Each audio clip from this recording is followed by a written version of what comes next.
Salut les amis, soyez les bienvenus, vous y êtes, faites comme chez vous, véritablement, allez-y les amis, puisque nous y voilà. C'est Grand Prix, c'est la première de votre nouveau Talk Formule 1, on espère que ça va vous plaire.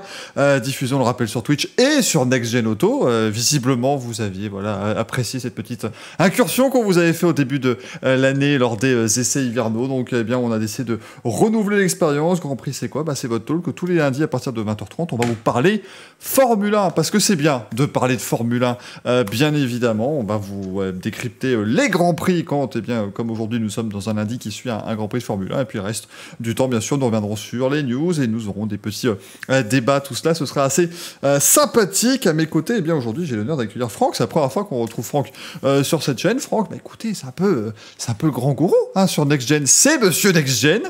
Donc déjà, Franck, merci de m'accueillir. C'est très gentil. Et puis, j'espère que ça va être une belle petite aventure qui va commencer. Oui, merci beaucoup de m'accueillir. Bonsoir à tout le monde. Effectivement, c'est ma première ce soir, donc j'espère que vous me pardonnerez mes petites erreurs d'élocution. J'ai trouvé un petit peu mes phrases. Je vais essayer de trouver un petit peu mes marques dans cette chaîne qui est maintenant bien connue pour son Racing Café. Donc très heureux de vous retrouver tous. Surtout, j'espère beaucoup d'habitués de Next Gen Auto, aussi des habitués de cette chaîne-là aussi, pour parler de Formule 1 plus précisément, effectivement, puisque c'est la spécialité un petit peu de nextgenauto.com depuis plus de 10 ans maintenant, donc avec Manuel qui est là aussi depuis très longues années à mes côtés, que je remercie beaucoup parce que c'est une aventure absolument formidable. Voilà, je suis très, très heureux de vivre avec lui, avec Alexandre, avec d'autres aussi qui nous accompagnent pour qu'on vous présente toute l'actualité de la Formule 1 de manière la plus qualitative et la plus exhaustive possible. C'est pas toujours évident, mais on se donne à fond pour ça. Et puis l'idée de ce talk est arrivée avec Michael, avec Manu, de pouvoir se rassembler ensemble lundi soir pour un ton un petit peu plus décontracté, mais quand même assez sérieux pour discuter de ce qui s'est passé lors des Grands Prix quand il y en a eu le dimanche. Et puis les autres lundis pour parler des choses peut-être un peu plus coulisses de la Formule 1, politique, les sujets que vous aimez bien, dont on voit que vous adorez discuter sur nos plateformes de commentaires de manière assez vive. Voilà, donc écoutez, merci à vous de nous suivre et puis j'espère que vous serez de plus en plus nombreux et que ce rendez-vous vous plaira. Voilà, c'est tout à fait ce qu'on souhaite, les amis. Bon, à ma droite, vous savez, j'ai décidé aussi de ne pas tout bouleverser parce que maintenant, le fond est blanc, on commence à l'heure, il n'y a plus le même générique. Bref, il y a de quoi perdre tous les habitués de l'émission du jeudi. Mais rassurez-vous, Manu est toujours là, l'ami Manuel Touzeau, toujours présent, toujours fidèle au poste. J'espère que tu vas bien, Manu. Et puis on embarque dans une nouvelle aventure, ça fait toujours plaisir. Eh ben oui, ça va très bien. Écoute, bonsoir à tous. Effectivement, on est très content de lancer le programme qu'on espère va vous plaire, et puis effectivement de débuter un peu cette association entre le Racing Café et Next Gen Auto, à peu de choses près. Donc c'est vrai que c'est super sympa, et puis on espère pouvoir aborder plein de sujets, parce qu'encore une fois, avec la saison de F1 qu'on vit en ce moment, il y a toujours quelque chose à dire, donc c'est vrai que ça peut être intéressant justement d'avoir le temps et la possibilité de creuser ça, et puis aussi savoir ce que les gens en pensent, donc c'est toujours très sympa. Et oui, parce que c'est quand même une chose que l'on veut, c'est vos avis, les amis. Donc si vous êtes sur Twitch, vous connaissez, vous mettez les messages que vous voulez dans le chat, bien évidemment, et on va les lire et on va les partager. Et puis vous pouvez le faire également sur NextGen, si vous êtes sur NextGen Auto. Vous allez dans le petit espace de commentaires qui figure sous l'article ou la vidéo, et puis vous nous mettez vos commentaires, et on répondra aussi à vos questions, si vous en avez. On est aussi là pour ça. Et à l'avenir, on a décidé de commencer soft. Pour la première, à l'avenir, on va accueillir justement des invités également qui viendront partager avec nous ce talk. On part sur 1h30, alors vous le savez, vous commencez à nous connaître, c'est 1h30 indicative, mais voilà, on part sur au moins 1h30, on va dire les amis, on va essayer de se tenir à un horaire, bien évidemment, ce serait plutôt pas mal, ça nous changerait, mais en tout cas, on espère que ça va vous plaire, et ce Grand Prix aujourd'hui va débuter, et on va donc bien sûr parler du Grand Prix d'Autriche qui s'est disputé ce week-end sur le Red Bull Ring, ça en fait 2 de suite, bien sûr, des Grands Prix sur le Red Bull Ring, et 2 victoires de suite pour Max Verstappen, 3 évidemment si on ajoute le Grand Prix de France. On va débuter en vous parlant de la lutte pour le titre, c'est un petit peu ce qu'on va essayer de vous faire toutes les semaines, c'est revenir sur cette lutte parce que il faut quand même s'en réjouir. Il y en a une entre Max Verstappen et Lewis Hamilton. On parlera également de toutes les pénalités qui ont plu. Je ne sais pas si nos amis commissaires de la FIA avaient des promotions. Je sais pas, c'était une pénalité de faire. Je voulais la pluie Ils voulaient la pluie tout le week-end, du coup c'est la seule chose qu'ils ont pu faire pleuvoir, donc c'est pour ça que ils sont arrivés, ils ont pris des pénètes, ils ont dit tant pis, allez, ça va pleuvoir et puis ce sera très bien comme ça. Donc ce sera plutôt chouette, donc on débattra un petit peu là-dessus, est-ce qu'il y a eu raison de faire toutes ces pénalités, notamment évidemment pour les petites excursions hors piste qui ont été un petit peu provoquées. On va pas se le cacher, on va parler de McLaren aussi, qui était extrêmement bonne en course, et aussi Lando Norris bien sûr très bon dès les qualifications. George Russell, qui est passé à ça de marquer son premier point pour Williams. Heureusement, il en a déjà marqué, évidemment, lors de sa pige chez Mercedes l'an dernier, mais il n'a toujours pas marqué de points pour l'écurie Williams en Formule 1. Et on parlera aussi notamment d'Esteban Ocon, qui était bien malheureux hier, bien évidemment, avec cet abandon très précoce pour le pilote normand. Avec son Alpine qui n'a même pas terminé le premier tour du Grand Prix, il n'a même pas terminé le deuxième secteur, pour être tout à fait honnête, donc c'était très compliqué bien sûr pour Esteban Ocon. Messieurs, on va débuter avec cette lutte pour le titre, puisque donc Max Verstappen s'impose de nouveau, ça fait 3 victoires de suite, autant vous dire que cette saison réinvente un petit peu tous les records, puisque vous saviez, on avait ce record, aucune équipe n'avait gagné 3 courses de suite à part Mercedes dans l'air hybride, ainsi de suite. Maintenant, écoutez, on en est à un pilote tout seul qui gagne 3 courses de suite et qui n'est pas un pilote Mercedes. Ça aussi, c'est évidemment un petit peu nouveau. Il a été impeccable ce week-end, Max Verstappen. Franck, on peut le dire, voilà, ça a encore une fois été un week-end parfait. 3 week-ends de suite où il est impeccable du début à la fin. Et ça commence tout doucement à chiffrer. On en est maintenant à 32 points quand même dans la lutte pour le titre entre les deux. C'est ça, 32 points d'avance, ça commence à faire un petit peu beaucoup, surtout que Red Bull, certes, a gagné les 3 derniers Grands Prix avec Max Verstappen, on a gagné comme les 5 derniers Grands Prix si on compte Sergio Pérez à Bakou, et sur des circuits quand même assez différents. Monaco, Bakou, certes urbain mais beaucoup plus rapide, le Grand Prix de France, Paul Ricard, rien à voir avec le Red Bull Ring non plus, donc ça commence la Red Bull RB16B, elle commence à montrer ses qualités sur plein de circuits différents. Et là, ça commence vraiment à faire peur à Mercedes. C'est pour ça aussi qu'on voit Lewis Hamilton crier à la demande d'évolution pour sa voiture, parce que ça, je crois qu'ils ont tous constaté que la Red Bull est vraiment bien née. Ils ont dû aussi trouver les bons réglages, parce qu'il ne faut pas quand même oublier que Mercedes a très bien débuté la saison quand même. Donc c'est quelque chose qui maintenant commence à se mettre en place de leur côté. Donc je pense que Mercedes va devoir réagir assez vite quand même, s'ils ne veulent pas laisser échapper le championnat. Manu, t'es d'accord là-dessus? Ça devient, c'est un peu dans le dur chez Mercedes. Complètement, je pense qu'au début de saison, Red Bull avait justement pas encore trouvé le truc pour vraiment exploiter la voiture au maximum. On sentait notamment au Portugal, par exemple, elle était super sensible au vent et du coup, ça avait totalement ruiné la course de Verstappen qui avait été incapable de se mesurer à Hamilton. En Espagne, ils n'avaient pas eu le choix, ils s'étaient ratés sur la stratégie, mais la voiture n'était pas tant dominatrice. Même en tous les Grands Prix d'avant, en fait, c'était jamais une voiture qui était capable de prendre vraiment les devants. À Imola, c'est particulier parce qu'il pleuvait et qu'Hamilton a fait une erreur, mais c'est pareil, vu la remontée d'Hamilton, on peut penser que s'il était resté devant, il aurait aussi pu aller chercher, ou en tout cas se battre avec Verstappen. Et là, on voit effectivement que depuis Monaco, Mercedes n'était pas trop bien, et surtout Hamilton. À Bakou, Mercedes était plutôt dans le rythme, mais c'est quand même Verstappen qui a mené la course. Et puis ils ont fait des erreurs opérationnelles, ce qui est assez rare pour Mercedes. Et là, effectivement, sur le triple header qui vient de passer, c'est carrément c'est la débandade pour Mercedes, puisqu'ils perdent au Paul Ricard, qui était le circuit où on pensait qu'ils étaient intouchables avec l'Espagne. Et en Autriche, ils n'ont clairement pas vu le jour. La voiture n'était pas optimisée. Le fonctionnement des pneus n'était pas bon, quelles que soient les températures. Et c'est vrai que Red Bull commence à vraiment prendre ses marques. Et puis au championnat pilote, ça chiffre aussi. Donc Red Bull a quasiment un doublé d'avance et Verstappen a plus d'une victoire d'avance. Donc c'est vrai que là, ça commence à changer un peu la donne par rapport aux petits écarts qu'il y avait au championnat pilote jusque-là.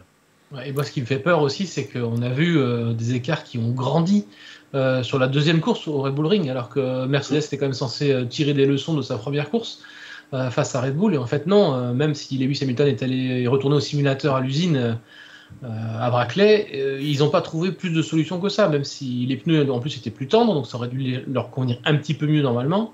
Non, l'écart il a grandi et Verstappen il a survolé la course. Donc ouais, il y a vraiment de grosses questions à se poser du côté de Mercedes, peut-être en termes de réglage, puisque de toute façon ils n'ont pas trop le choix, puisque à part les évolutions qui sont dans les tuyaux, Toto Wolff a dit il n'y aura pas plus, quoi. La voiture 2022 elle est dans les tuyaux elle aussi, et c'est elle qui a la priorité. D'ailleurs, ça un bon sujet aussi à débattre, c'est qui a raison. Voilà. Est-ce qu'il faut abandonner ce championnat maintenant, ou est-ce qu'il faut lutter jusqu'au bout? Ça, on en parlera certainement. Ce sera effectivement une décision dure à prendre. Ouais, c'est l'exemple. Après, Red Bull prend toujours l'exemple de BMW en 2008 qui avait abandonné la saison alors Kubica était en tête du championnat et eux étaient en tête du championnat aussi. Et pour faire une voiture qui en 2009 était pas bonne. Donc au final, Red Bull, de toute façon, ils savent que maintenant ils ont leur première chance de titre réel depuis 2013. Je pense qu'eux, ils vont aller au bout. Ils disent qu'ils ont les moyens de faire les deux en même temps. Reste à savoir si c'est vraiment le cas. Mais après, je vois dans le chat, on nous parle de la fiabilité aussi. Alors c'est vrai que ça, c'est un truc à voir, c'est que le Honda sera moins fiable. Ils ont déjà plus de pièces utilisées que Mercedes. Pas le moteur thermique, mais d'autres pièces, notamment la récupération d'énergie. Par contre, là, ils commencent à avoir l'avantage en performance qui leur permet aussi de moins tirer sur le moteur. Je pense que Verstappen n'a pas eu besoin de tirer sur son moteur du week-end, contrairement aux pilotes Mercedes qui, eux, ont dû se battre contre Norris, contre Perez. Donc, je pense que ça peut jouer aussi sur finalement équilibrer cette fiabilité sur laquelle Mercedes comptait au départ. Ouais, je rebondis un peu sur ce que disait Franck, parce que les pneus, effectivement, étaient donc un cran plus tendres. Donc, on sait que Mercedes, ça fait maintenant 3 ans qu'ils ont du mal à mettre leurs pneus en température, et ça fait 8 ans que Lewis Hamilton se plaint parce que la voiture de sécurité va trop lentement quand elle intervient, parce que les pneus chutent en température. Mais ici, sur ce week-end, ils ont été d'une passivité, j'ai trouvé, chez Mercedes. C'est-à-dire que, oui, la voiture n'était pas top, mais il ne se passait pas grand-chose. C'est-à-dire que voilà, ils faisaient leur tour de piste, voilà, mais il n'y a jamais eu un moment où on les a sentis pouvoir attaquer quelqu'un. Ils se sont fait quand même bien largué dans le premier relais. Quand on voit les difficultés qu'a eu Lewis Hamilton à dépasser Lando Norris aussi, c'était assez évocateur, même si on en parlera tout à l'heure, mais Norris a fait une superbe course. Mais voilà, c'était très compliqué pour passer la McLaren. En fin de course, Norris est venu aussi leur mettre un peu la pression. C'était assez difficile pour Mercedes et pour Hamilton, qui était quand même un petit peu en dedans, notamment dimanche. Je veux bien votre avis là-dessus, messieurs, parce que il y a évidemment la circonstance atténuante. Oui, il avait des dégâts, Lewis Hamilton, voilà, il avait des dégâts sur l'arrière de sa voiture. Maintenant, ils ont été visiblement causés par un vibreur. Donc, si les dégâts sont causés par le pilote lui-même, est-ce qu'on peut toujours mettre en avant ce problème ou pas ? C'est l'éternelle question. On sait que Lewis Hamilton, quand il commence à avoir un souci comme ça en course, il aime bien un petit peu se plaindre à la radio, alors que c'est pour faire passer un message aussi à tous ses supporters en disant non, c'est pas moi, c'est la voiture et tout ça, donc ne vous inquiétez pas, je reviendrai plus fort après. C'est toujours le jeu de la communication avec Lewis Hamilton. Il sait que ces communications radio sont extrêmement bien écoutées, surveillées. C'est à la fois politique comme sportif. Voilà. Il veut faire passer un message à Red Bull aussi. En gros, voilà, c'est la voiture, elle a été un peu détériorée par ça, mais il n'en reste pas moins que voilà, Mercedes a des soucis face à Red Bull, ça c'est clair. Et puis pour en revenir sur la partie développement, pour la fin de la saison, il ne faut pas oublier que c'est la dernière saison de Honda. Et on peut aussi imaginer, même si personne n'a de preuves là-dessus, que Honda a demandé à Red Bull aussi de mettre le paquet pour leur dernière année, en échange effectivement de la reprise du programme moteur pour les prochaines années. Je sais que c'est un sujet qui est beaucoup commenté chez les fans. Cette dernière saison de Honda, je pense que Honda doit demander à Red Bull de mettre le paquet pour leur dernière année, en échange aussi du geste qui a été fait pour les 3 prochaines années. Donc, c'est pour moi logique que Red Bull n'abandonne pas comme ça cette saison et qu'ils investissent encore plus. Alors, à quel point la Formule 1 2022 sera sacrifiée après ça ? C'est la question qui est posée chez Mercedes. Il est hors de question de sacrifier la F1 2022. Toto Wolff, il vise le long terme. Il a encore, Lewis a re-signé pour 2 ans de plus, donc il va bien falloir le contenter aussi en 2022, en 2023. Donc voilà. Est-ce que pour autant la F1 de 2022 de Mercedes sera mieux réussie que la Red Bull ? Rien ne le garantit, parce que on part sur un règlement complètement nouveau. Donc on peut très bien trouver des astuces en très peu de temps. Sur ce nouveau règlement, donc voilà, ça restera une surprise totale aussi l'année prochaine. Red Bull pourrait aussi très bien réussir sa Formule 1 l'année prochaine, même en ayant développé davantage sa voiture de cette année. Donc voilà, donc on sent Lewis un petit peu affaibli, effectivement, pour répondre à ta question, Michael. On le sent un petit peu décontenancé par tout ça, mais il pousse quand même son équipe. Et ce qui pousse à avoir plus d'évolution qui n'était pas prévu, ça sera à voir avec son poids politique au sein de l'équipe. Moi, je suis d'accord pour Honda. Je pense que Honda a demandé à Red Bull de tout donner cette année. On sait que Honda, ils étaient vus jusqu'ici comme le constructeur qui était parti avant Brown GP et qui, du coup, avait raté le coche et le pire timing possible. Et ensuite, ils étaient vus comme le constructeur qui était revenu avec McLaren et avait raté son retour. Et là, ils ont enfin la possibilité de tout effacer et de dire, nous, on est parti de la F1. C'est peut-être probablement leur dernier départ de la F1, parce que c'est pas sûr qu'ils y reviennent après. Et en se disant, on a quitté la F1 sur le succès. Et je pense que ça, pour eux, il n'y a pas de meilleure pub. D'autant qu'ils font énormément de publicité sur leur voiture hybride en ce moment, puisque toute leur gamme devient hybride. Donc là aussi, il y a un argument commercial qui est énorme. Mais effectivement, je pense que Red Bull a l'air très confiant malgré le plafond budgétaire de pouvoir faire les 2 programmes de suite, enfin de front, et d'avoir une voiture qui sera compétitive l'an prochain. Alors après, je pense aussi que le fait d'avoir AlphaTauri joue aussi beaucoup en disant, bah voilà, ils ont 130 millions ou 145 millions cette année de plus pour développer 2022 avec une autre équipe avec laquelle ils partageront beaucoup de pièces. Donc au final, sans que ça soit dans le développement Red Bull, c'est quand même dans le développement du groupe. Et encore une fois, on flirte avec l'égalité, mais c'est dedans. J'aime bien c'est leur dernier départ de la F1. C'est un peu comme si on allait dire profitez-en les amis. Des départs de Honda, on en a connu plein, mais c'est le dernier, donc ça. Vraiment. Celui-là, ça sent le dernier. C'est la dernière tournée d'adieu de Honda. Effectivement, je suis d'accord avec vous. À mon avis, de toute façon, Red Bull a tout intérêt à continuer. Et puis, ils ont Adrian Newey, même si voilà, bon, il a toujours un peu changé de rôle au sein de l'équipe. Ça reste le roi des changements de règlement, donc ils peuvent quand même y aller avec l'esprit un petit peu plus clair, en se disant qu'il y a quand même de grandes chances que la voiture fonctionne bien l'année prochaine. Comme tu as dit, Franck, c'est quand même une remise à plat totale. Tout va changer quand même au niveau du règlement, donc il y a toujours le potentiel pour que quelqu'un fasse une petite trouvaille, pour que quelque chose se passe mal aussi pour des favoris.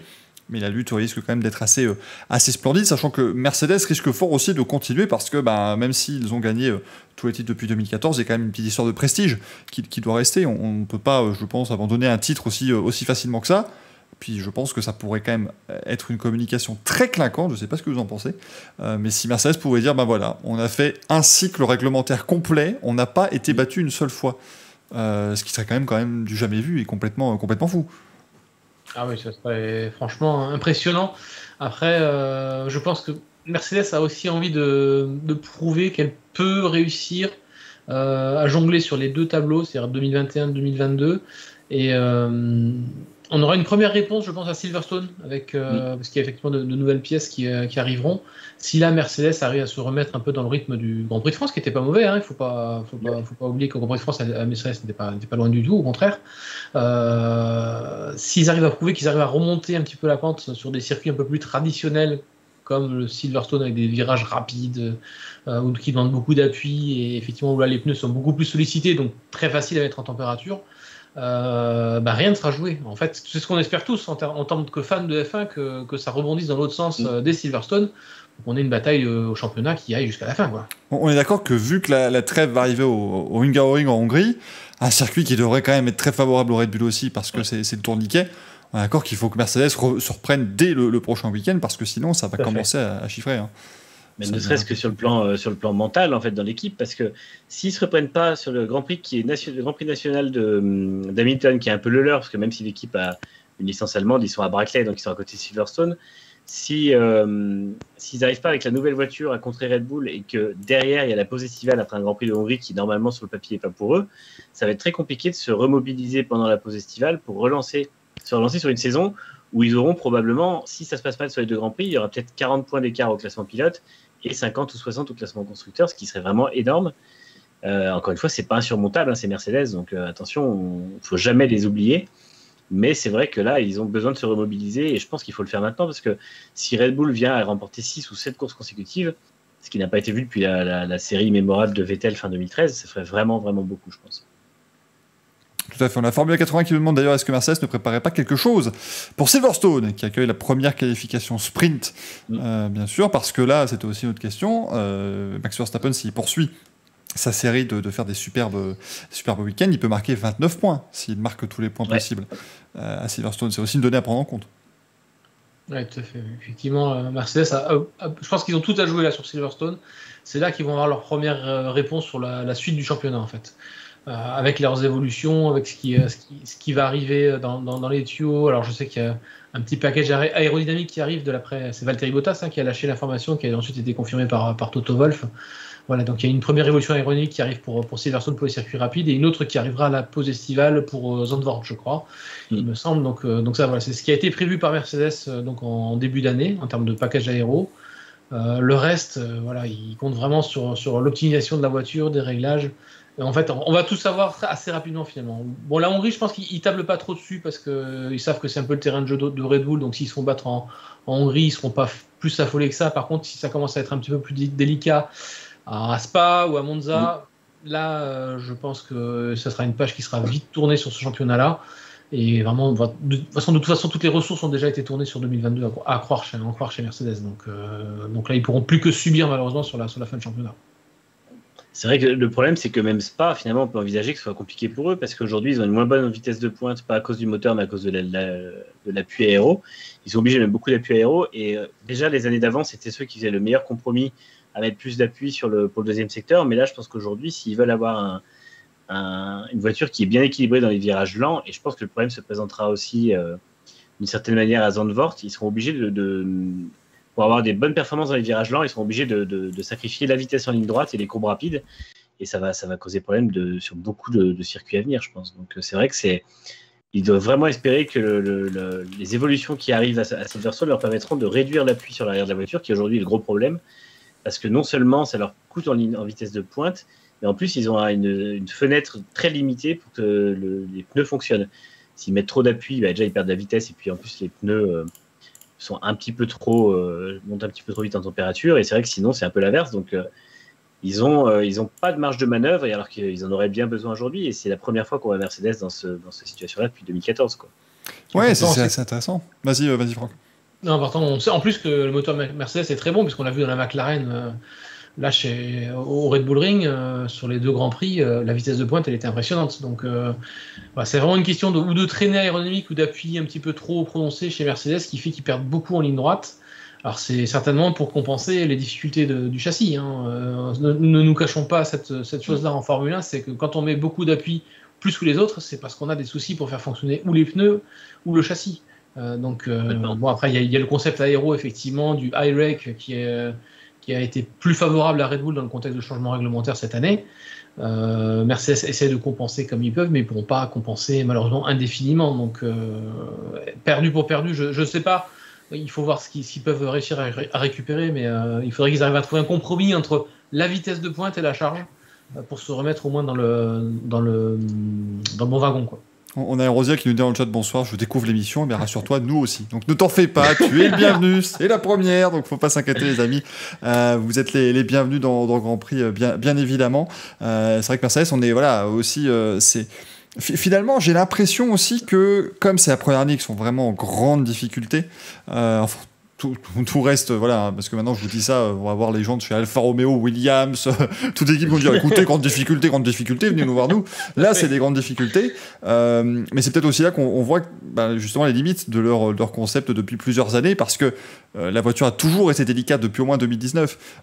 C'était la voiture 2019 qui a été surnommée la Diva. Et puis ils ont enchaîné des doublés à ne plus savoir qu'en faire, mais maintenant qu'ils doivent vraiment maximiser les performances, c'est peut-être là qu'ils ont un peu plus de difficultés aussi à pouvoir utiliser cette arrière de la monoplace. Ouais, le souci aussi, c'est que quand ils avaient des problèmes sur les anciennes voitures, ils avaient le budget et l'absence de limite de budget pour vraiment. Ils avaient un des bancs d'essai qui tournait 24 heures sur 24. Donc c'est-à-dire qu'il y avait toujours des tests en cours sur les solutions, et ensuite ils les affinaient sur d'autres bancs d'essai. Et en fait, ça, c'est quelque chose qu'ils ont dû fermer avec le plafond budgétaire. Et dès le début d'année, c'est pour ça qu'ils ont eu qu'ils sont arrivés à Bahreïn aux essais hivernaux avec une voiture qu'ils connaissaient moins et qui était vraiment en grande difficulté. Et en fait, parce qu'ils ont pu découvrir l'ensemble des conséquences du changement réglementaire qu'une fois en piste, ce qui leur était jamais arrivé. Et du coup, c'est là qu'ils ont pris du retard par rapport à ce qu'ils savent faire d'habitude. Et alors bon, je pense que Red Bull, c'est à peu près pareil, parce qu'ils ont un budget énorme. Ils avaient un budget énorme. Mais malgré tout, Mercedes a l'air d'avoir vraiment dû se réapprendre aussi en termes d'opération et de fonctionnement, et ça a l'air de ne pas leur convenir, quoi. Ouais, et Mercedes s'est pris un crash à 1 million et quelques de dollars à Imola, qui leur a fait aussi bien mal au niveau du budget prévisionnel en termes de développement. Je pense que ça n'a pas dû non plus les aider derrière pour trouver des solutions pour peut-être relancer quelques études aérodynamiques de leur côté. Mais c'est certain que là, Mercedes se retrouve dans une position assez nouvelle, parce que Toto Wolff le disait il y a, je crois, quelques semaines, 30 ou 40% de leurs effectifs n'ont jamais connu la défaite.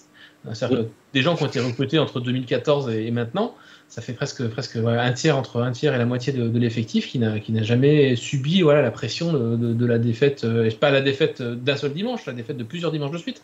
Donc aussi, comment vont réagir ces jeunes personnes ou ces moins jeunes personnes qui ont rejoint l'équipe et qui découvrent un petit peu cette séquence de défaites.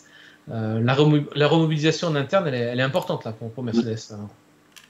Très clairement, ça va être crucial de voir justement comment cette équipe va rebondir. Après, les amis, vous avez peut-être trouvé qu'on avait un ton peut-être un peu alarmiste. On rappelle, on en a 9 Grands Prix sur 23.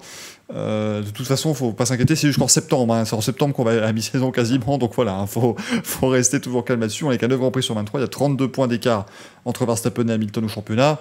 On rappelle, un Grand Prix sans de Verstappen où il marque 0, Hamilton gagne, et tout de suite l'écart est quasiment entièrement comblé. Donc, ça comme tu le disais, il y a 29 points en jeu dès Silverstone, donc c'est vrai que ça peut vite tourner dans un sens ou dans l'autre. Exactement, et on en est à 44 points d'écart entre Red Bull et Mercedes au championnat des constructeurs, donc là aussi on est à un doublé avec le point du meilleur tour. Voilà, c'est le doublé parfait, ça fait 44 points, donc c'est pas non plus évidemment encore complètement fichu pour Mercedes, mais disons qu'il y a une tendance qui s'est maintenant dessinée sur 5 grands prix de suite, comme on l'a dit. Il ne va pas falloir qu'elle continue, je pense effectivement, et on en parlera la semaine prochaine, que Silverstone est le moment parfait, véritablement pour dire voilà, il faut qu'on se reprenne et on est encore là. Maintenant, si la voiture est encore en difficulté à Silverstone, là, on se posera effectivement quelques petites questions. Heureusement, la trêve estivale arrivera vite pour pouvoir se remobiliser, ne serait-ce que mentalement, puisqu'évidemment les usines seront fermées, mais au moins voilà, pour pouvoir mentalement se reprendre et réattaquer dès le Grand Prix de Belgique à Spa-Francorchamps. Parce qu'on rappelle qu'on attaque avec un triple header de suite, directement 3 courses de suite, dont Zandvoort qui sera au milieu entre les deux. Je n'ose même pas imaginer une victoire de Max Verstappen à Zandvoort.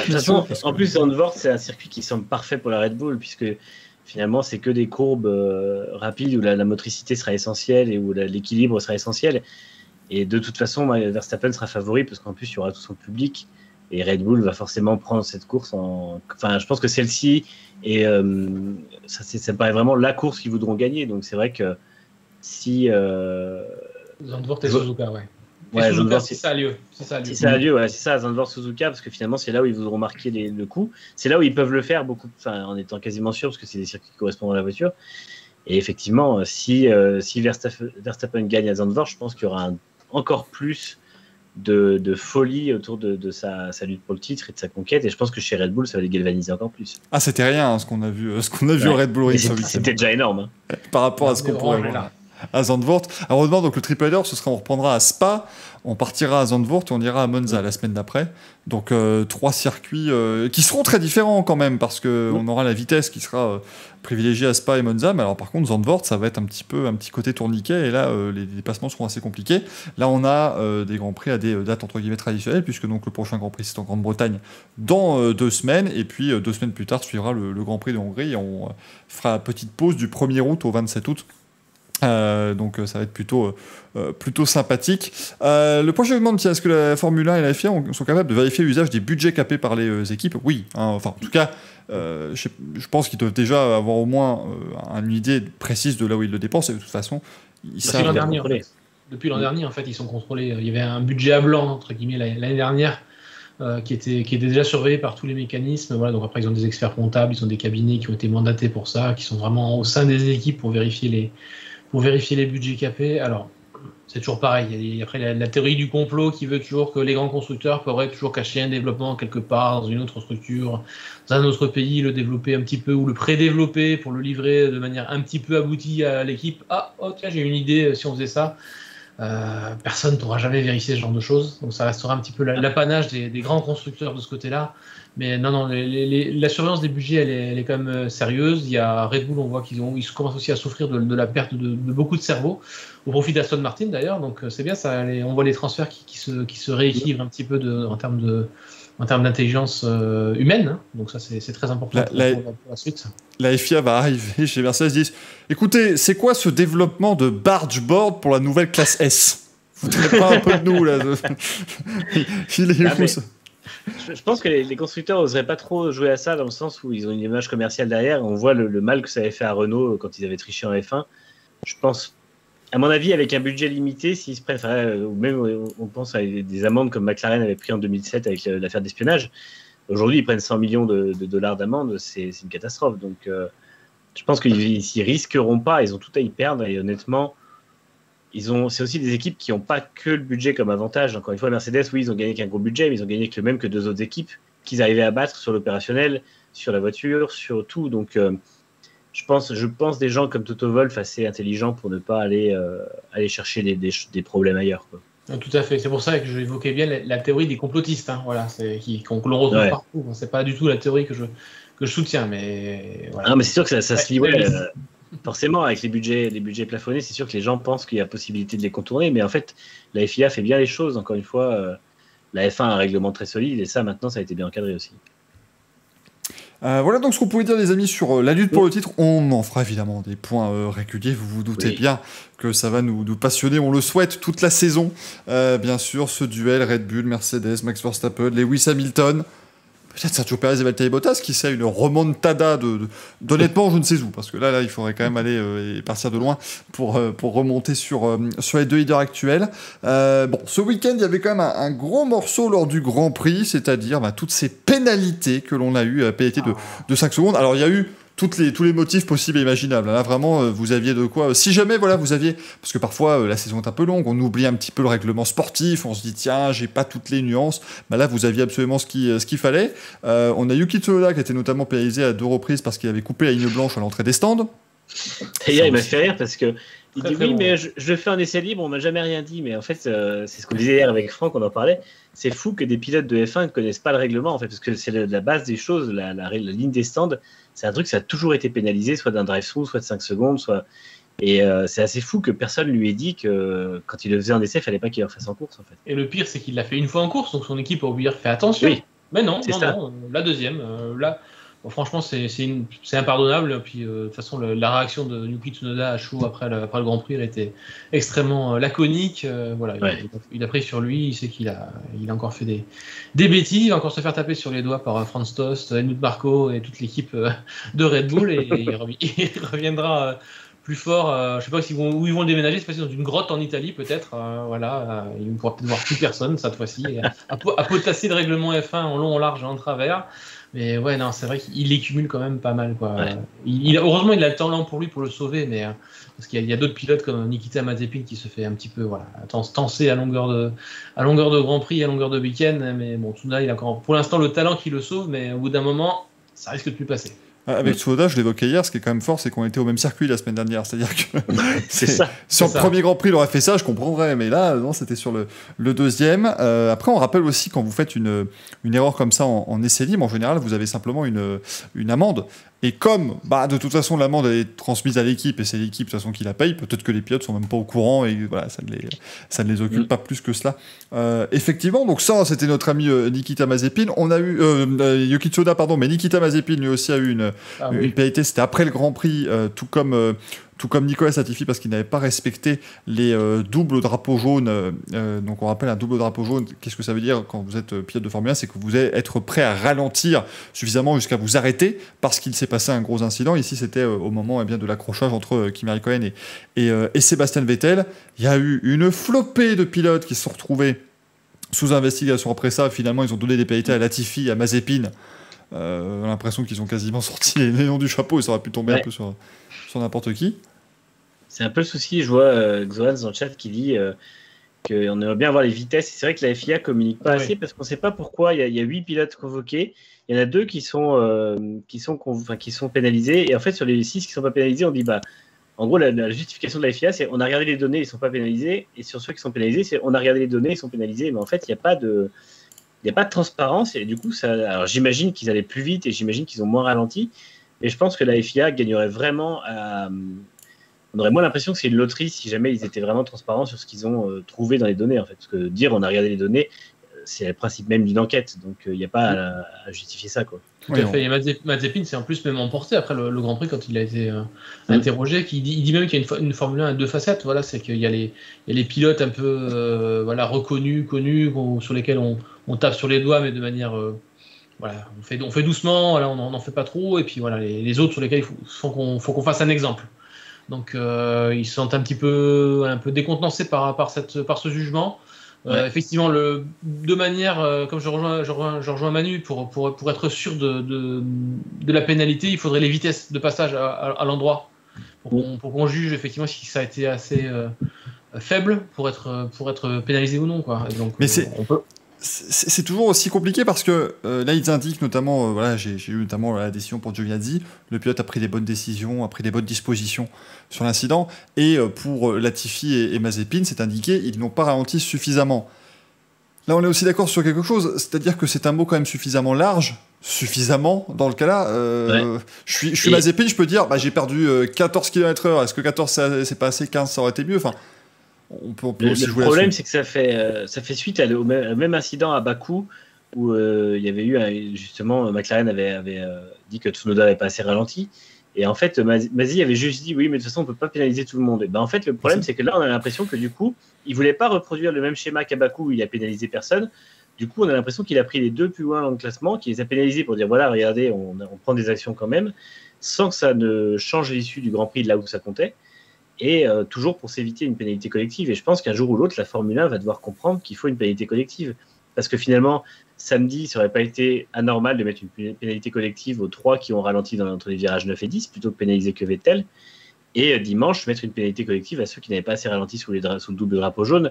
Pour moi, s'ils sont convoqués, c'est qu'il y a quand même des éléments qu'ils n'ont pas respectés. Donc, ouais, je pense que la FIA devrait commencer à y songer, même si ça fait un peu désordre de pénaliser 8 ou 10 pilotes. Mais ils le font une fois, ils le feront pas deux, quoi. On est d'accord, c'est effectivement un petit peu ce qu'on voulait dire avec la suite, parce que donc Vettel a pris un peu pour tout le monde quand il a gêné Fernando Alonso samedi. Après, en soi, la gêne, elle est claire, nette et précise, hein, on le voit très clairement dans toutes les caméras embarquées, il est juste devant Alonso au point de code d'un virage, il le ralentit, ça c'est une certitude.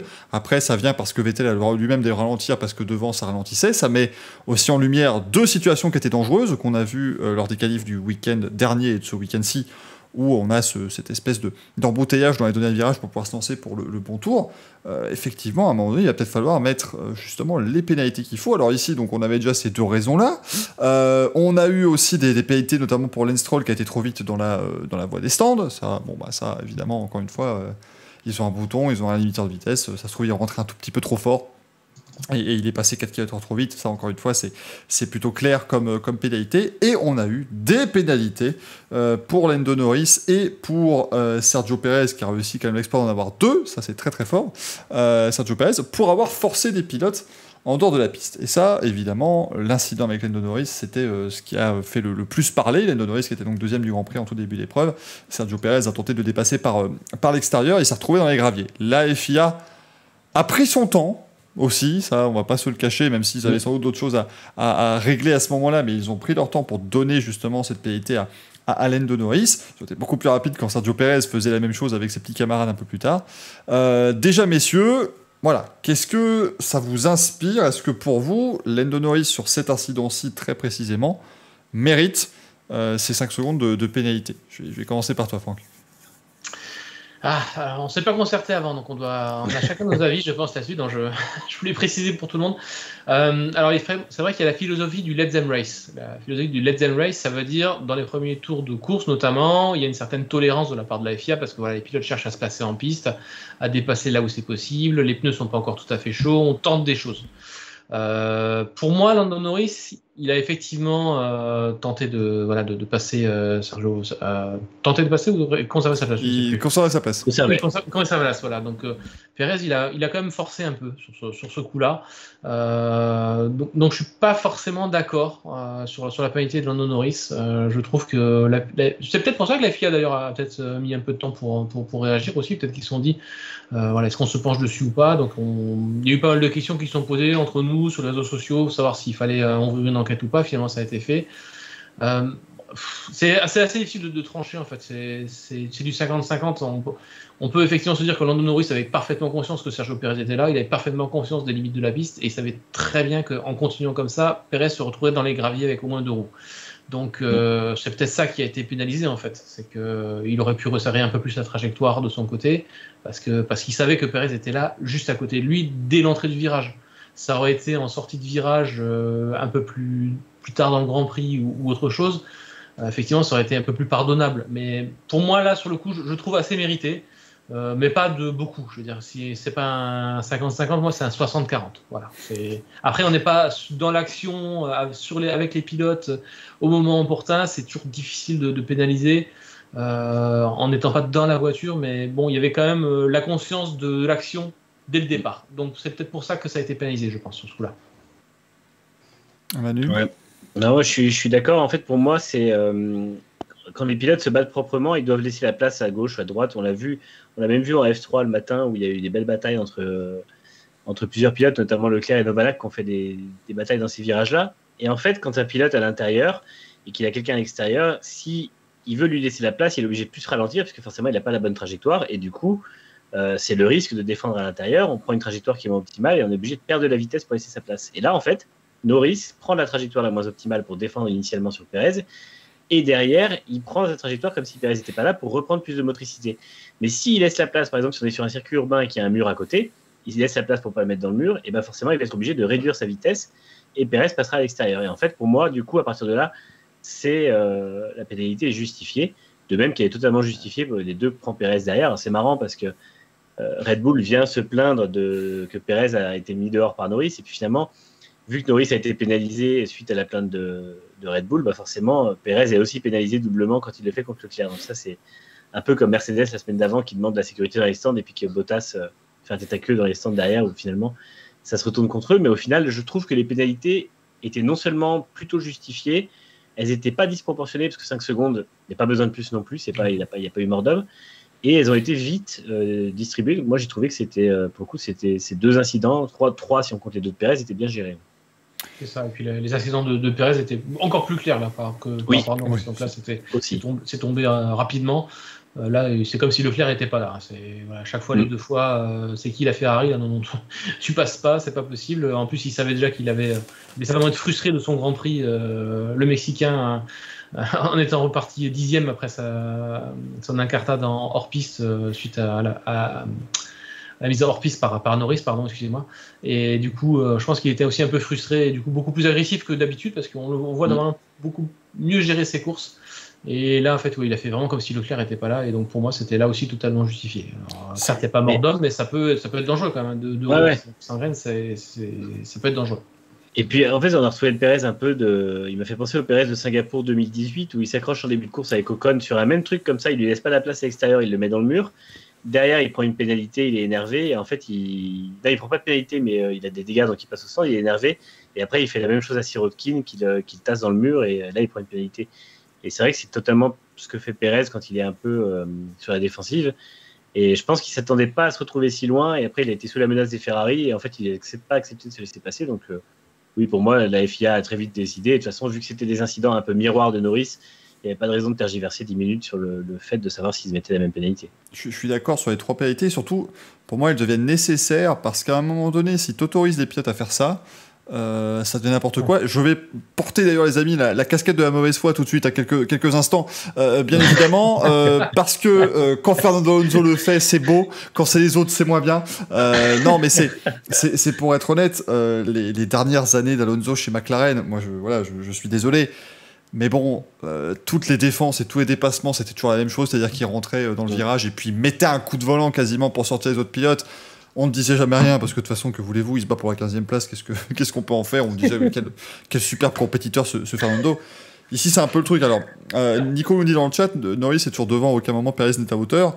Donc Norris garde le choix de la trajectoire. Je comprends cet argument-là. Maintenant, il y a aussi un instant dans l'histoire de la F1 où il y avait un règlement il y a quelques années qui disait quand même, à partir du moment où il y a une portion significative de la monoplace qui est à côté, vous devez laisser de la place.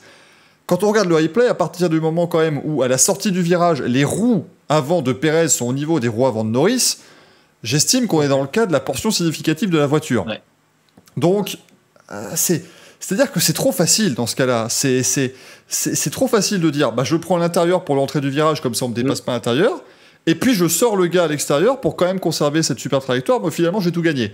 C'est pas, alors, je suis pas évidemment en train de vous dire qu'il faudrait faire comme c'était le cas en IndyCar à une époque où vous n'aviez, je vous précise que cette règle est véridique, vous n'aviez pas le droit d'être à l'intérieur avant un virage, vous étiez obligé de toujours laisser la trajectoire intérieure ouverte. Je me rappelle de celle-là. Extraordinaire pour du sport automobile.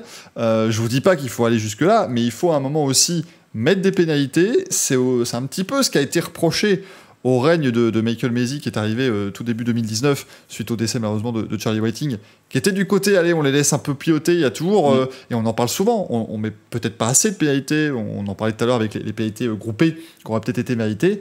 Ici, c'est bien justement pour mettre un coup d'arrêt, leur dire écoutez les amis, c'est bien gentil, mais vous pouvez pas tous vous foutre dans les graviers toutes les 3 secondes. C'est pas.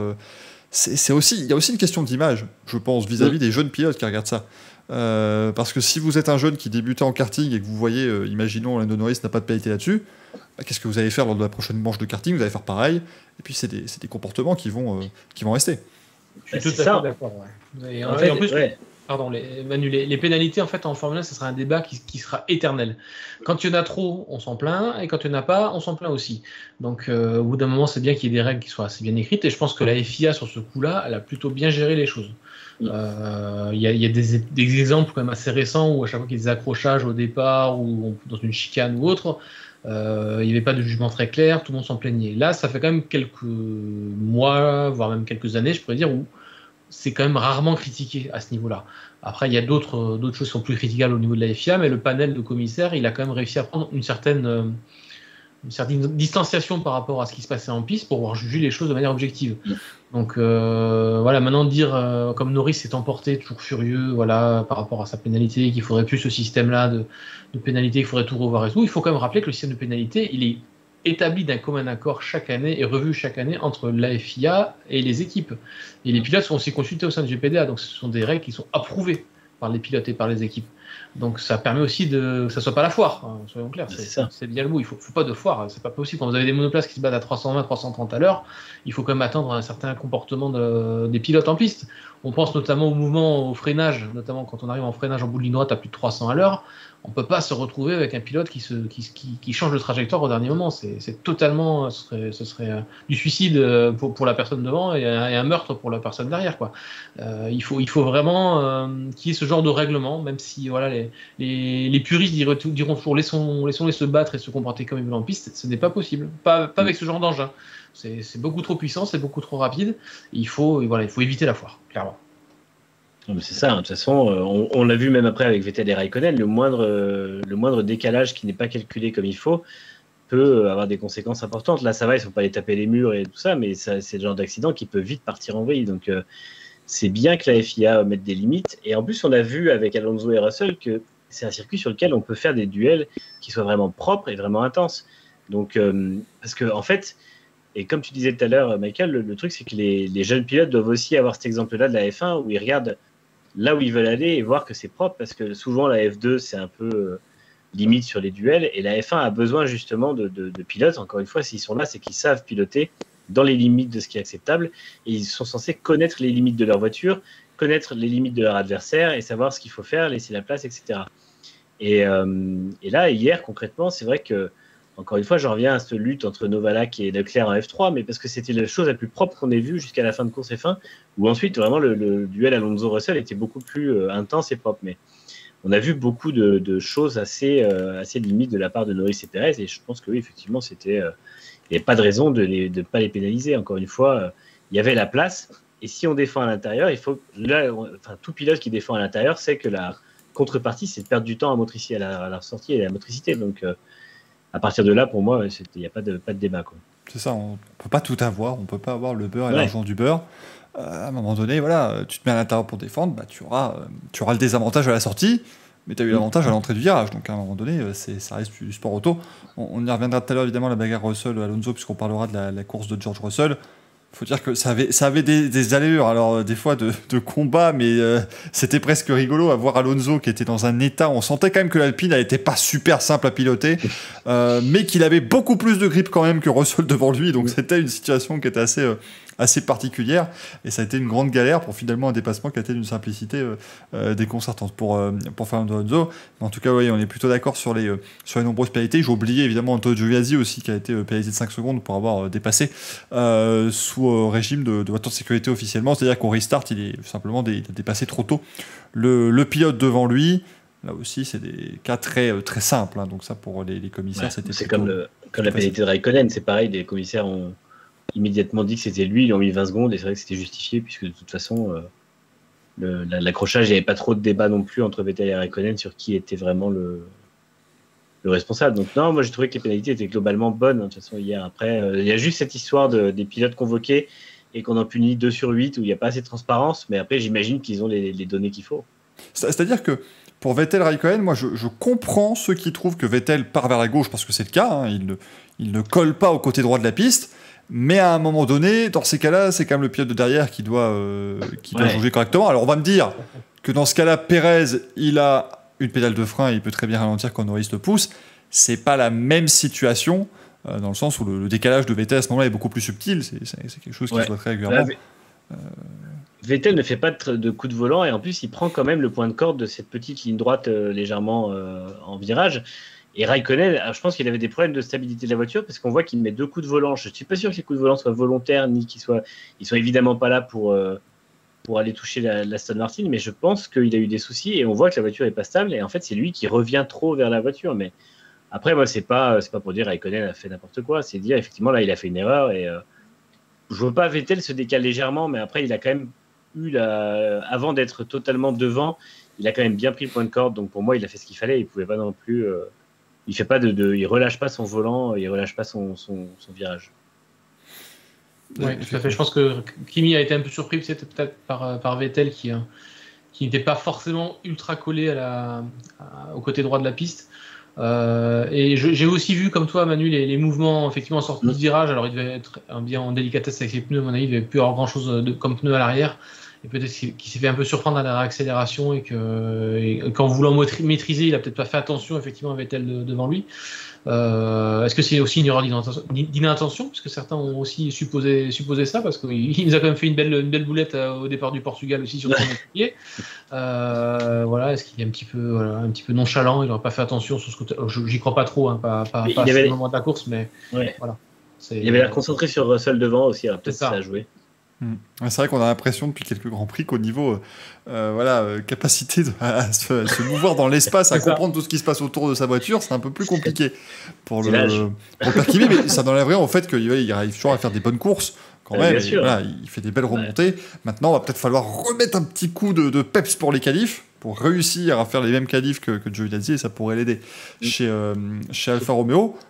Qu'on n'a pas besoin, messieurs, de trouver un petit quelque chose en qualif, c'est Lando Norris. Enfin, il aurait fallu 48 millième peut-être. Samedi, bien évidemment, mais Lando Norris qui s'est qualifié en 2e position sur cette grille de départ. C'est quand même la première fois depuis 2012 qu'une McLaren se qualifie aussi haut. Et à l'époque, ils avaient ce qui était pour beaucoup la meilleure voiture au Brésil en 2012 en cette fin de saison de Formule 1. Donc là, c'est évidemment les temps ont bien changé depuis. De l'eau a coulé sous les ponts et des GP2 engines ont été mis dans les arrières de ces monoplaces. Mais du coup, McLaren fait un bon week-end et c'est assez étonnant parce que la semaine dernière, on les a sentis un petit peu. C'était un peu plus compliqué, notamment en course. Daniel Ricciardo a connu un enfer absolu. On a vraiment cru que c'était reparti pour une 2e fois consécutive pour Daniel Ricciardo qui s'est encore qualifié en 13e position. Et finalement, il a réussi à remonter. Alors, c'était pas, je pense que vous serez d'accord, du grand Ricciardo, c'est pas ce qu'il peut faire de mieux, mais on l'a sorti quand même un petit peu mieux. Et puis au final, si on regarde le résultat brut chez McLaren, il y a un podium pour Lando Norris et il y a une 7e place pour Daniel Ricciardo. Ça fait quand même 21 points pour l'équipe.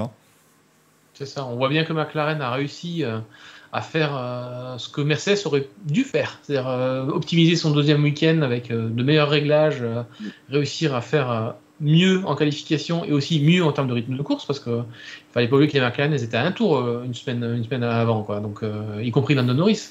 Donc là, il y a vraiment eu un progrès sur les réglages, sur du travail qui a été fait de manière correcte, ce qu'aurait dû réussir à faire Mercedes sur sa voiture. Donc en travaillant sur les réglages, on peut gagner beaucoup en Formule 1. Donc là, l'exemple de McLaren devrait servir à Mercedes. Après, concernant Ricciardo, le pauvre, je compatis un peu avec lui effectivement sur la possibilité d'aller tester sa voiture à la limite. Alors, je ne sais pas ce que McLaren peut faire pour lui. Peut-être qu'ils peuvent l'autoriser à rouler un peu plus sans essence pendant les essais libres à venir, effectivement, pour qu'il puisse aller chercher davantage la limite de sa McLaren pour qu'il comprenne un peu mieux peut-être la chauffe des pneus aussi, ça doit aussi jouer parce que une fois qu'il est en course et qu'il est en rythme de course, il tient de bons chronos. Alors forcément moins bon que Lando Norris parce qu'il est entouré d'autres pilotes autour de lui, donc il peut pas avoir le même rythme, donc il roule dans un air sale constant, mais il réussit à remonter, il produit sa course comme il faut et il a un très bon rythme. Donc alors le problème de la Formule 1 d'aujourd'hui, c'est qu'on peut plus faire d'essais. Donc là, peut-être compter effectivement sur Norris pour régler la voiture sur la course, la qualif, et puis laisser peut-être Ricciardo travailler un peu plus sur le rythme de qualification dès le vendredi. Et ça risque d'être d'ailleurs hyper difficile pour lui à Silverstone, hein, puisque Silverstone c'est la qualif sprint, et c'est le samedi, ce qui emmène la première qualif dès le vendredi après-midi. Et là, je suis curieux de voir ce que va faire McLaren pour Ricciardo dès la première séance, quoi. Est-ce qu'il ne va pas aussi y avoir deux programmes distincts chez les équipes? Mais non, Ricciardo, il n'a pas perdu son talent comme ça en l'espace d'un transfert, c'est pas possible. On peut pas l'imaginer, mais voilà, il faut qu'il réussisse à travailler sur ce tour qualif d'une manière ou d'une autre, et je pense que McLaren doit lui laisser cette opportunité de le faire. D'autant plus qu'il commence à prendre de l'avance sur Ferrari pour la 3e place au championnat, donc voilà, s'ils peuvent le mettre dans une position un peu plus confortable pour la suite, ça le rassurerait aussi, je pense. En fait, ce qui est assez fou, c'est qu'il n'arrive pas à comprendre où il doit trouver. Il disait samedi que son tour qualif était bon. Alors après, son tour qualif, il le fait en soft à 3 dixièmes de Norris. Quand il est en médium aussi, il est à 5 dixièmes, donc il est un peu plus près, 4 dixièmes, il est un peu plus près que la semaine d'avant. Mais en fait, il disait, le problème, c'est que j'ai même pas de problème de comportement de la voiture, je suis bien au volant, et quand je roule, ça se passe bien. Après, je pense qu'il a effectivement ce manque il n'arrive pas à récupérer ce qui manque pour aller chercher la perfection du tour qualif. Mais par contre, du coup, ça se voit en course où il est plus souvent à même de mettre la voiture dans une bonne fenêtre. Et finalement, toute la course, il passe à une demi-seconde autour de Norris, sachant qu'il est dans l'air sale. C'est plutôt pas mal. Donc, ça va mieux en course. Mais c'est vrai que tant qu'il partira, le problème, c'est que la voiture est bonne, mais tant qu'il partira P13, P14 au départ, ce ne sera pas possible. Donc, il faut trouver ça, effectivement. Alors, est-ce qu'ils vont faire des programmes différents? Est-ce qu'ils vont trouver le moyen de changer des choses pour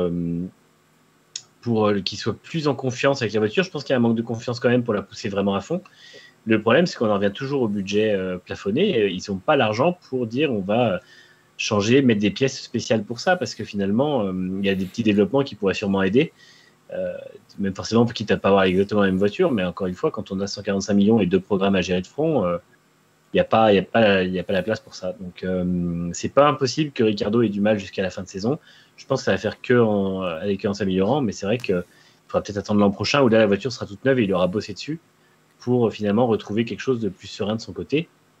Et par contre, effectivement, Norris, il y a eu quelque chose de trouvé dans les réglages, comme tu disais, entre les 2 semaines, puisque il finissait un tour la semaine dernière et là, il se bat pour la 2e place. Sans la pénalité, il finissait peut-être même devant Bottas. Donc, c'est vrai que la voiture est transfigurée et puis Norris semble vraiment avoir la voiture qui lui convient parfaitement.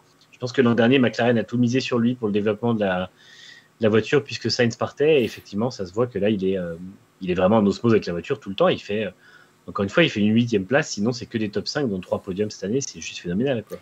Comment on peut expliquer, à votre avis, les amis, c'est une question qui me vient comme ça, le fait quand même que Lando Norris, il passe à 5 centièmes de faire la pole position. C'est-à-dire que là, on ne peut pas commencer à dire, évidemment, voilà, McLaren is back, tout ça, mais il passe quand même à vraiment pas grand-chose d'avoir la meilleure voiture le samedi, véritablement, la voiture la plus véloce. Et le dimanche, quand même, on sent que oui, il était pas loin du rythme des Mercedes, mais c'était très loin de la Red Bull de Max Verstappen. Comment, à votre avis, on peut expliquer cette différence où j'ai plutôt l'impression que ce serait presque plus en qualif qu'on devrait voir des plus gros écarts, puisque c'est là qu'on va maximiser toutes les performances des monoplaces. Alors moi, je pense que clairement, il y a le moteur Mercedes qui joue à fond dans la McLaren. Le moteur Mercedes, il reste quand même plus puissant que le Honda, selon moi. Et la McLaren, elle a une très très bonne traînée aérodynamique cette année. Il ne faut pas oublier que le Red Bull Ring est quand même assez particulier parce qu'il y a finalement très peu de virages où on sollicite beaucoup l'aéro. Ça reste quand même des freinages assez importants, des petits virages. À part 1 ou 2 virages effectivement, où l'aéro joue un peu, c'est quand même de l'accélération freinage sur ce circuit et donc plus favorable effectivement à un moteur très puissant. C'était assez typiquement en fait ce qu'exploitait Williams il y a quelques années quand ils avaient effectivement aussi une voiture plus fine avec un très bon moteur Mercedes donc, par rapport aux autres, parce qu'à l'époque Mercedes commençait l'air hybride et ils étaient nettement plus puissants que les autres. Donc sur ce circuit, quand vous avez une très bonne aéro peu de traîner un très bon moteur, vous êtes capable d'aller signer ce genre de chrono. Et c'est là qu'on voit que le moteur Mercedes, il a quand même, je pense, plus de chevaux en qualification que le moteur Honda. Donc pour moi, ça se joue là-dessus. Plus optimisation effectivement des réglages entre les 2 semaines, ça a forcément dû jouer. Après, l'attaque sur les vibreurs au Red Bull Ring est quand même assez spéciale. Hein. Il y a quand même le premier virage avec ces vibreurs jaunes qu'il faut prendre de manière optimale, et puis les 2 derniers virages, voilà, aussi, qui sont particulièrement difficiles avec ces vibreurs à optimiser au maximum sans aller au-delà des limites de la piste.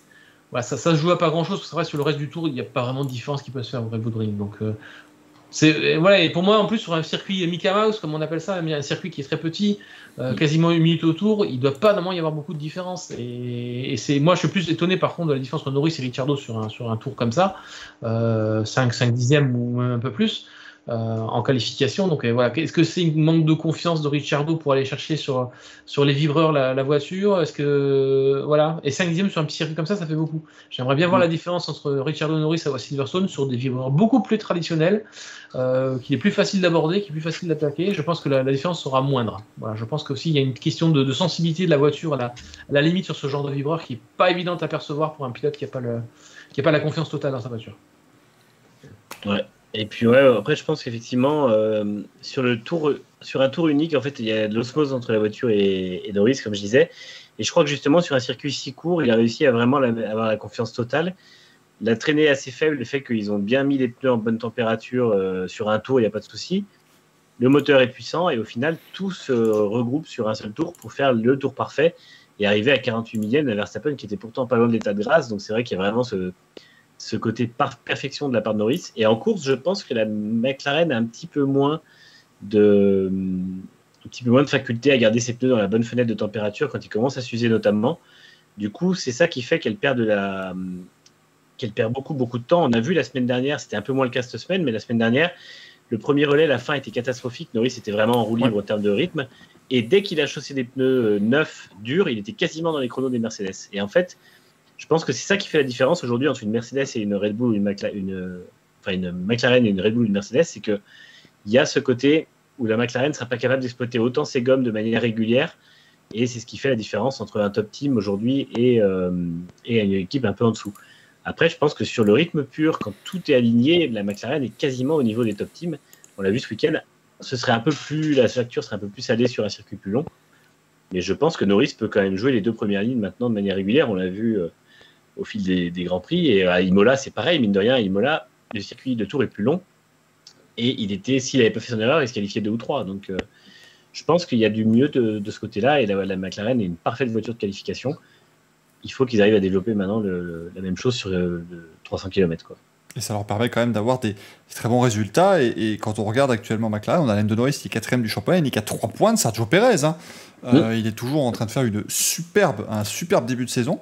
Et donc McLaren maintenant en 3e place. Ils ont 19 points d'avance sur Ferrari au championnat des constructeurs. Là aussi, c'est pas grand-chose, mais c'est important. Je pense que toutes les équipes seront d'accord. On préfère être 19 points en avance après 9 Grands Prix que 19 points en retard. C'est toujours ça de prix. Ça, c'est clair.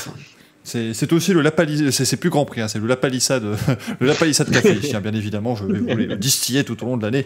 Ne vous inquiétez pas, les amis, mais on pouvait saluer, et on voulait saluer bien évidemment ce très bon week-end de la part de l'écurie de Woking, qui continue en fait, et c'est vrai que je l'évoquais dimanche, mais de Norris, en fait, on va finir par en parler de moins en moins parce que ce qu'il fait comme performance va devenir normal.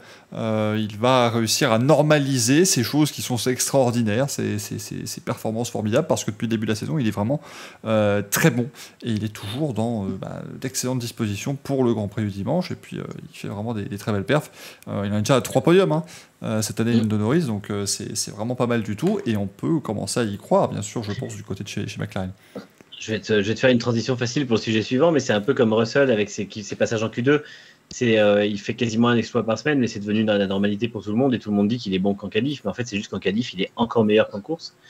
Et Norris c'est pareil, en fait maintenant depuis le début de saison c'est devenu la norme qu'il soit dans le top 5, et alors qu'en fait il est vraiment toujours au niveau maximal, quoi, parce qu'il est toujours avec soit un coup il est devant ou avec Bottas, soit un coup il est avec Perez, des fois il est au niveau ou devant Hamilton et Verstappen, non, il n'a pas encore devancé, mais sinon les autres, il arrive à les devancer. Donc c'est vrai que ça reste vraiment pour moi, la plus grosse surprise de cette année, c'est qu'il est vraiment tout le temps présent.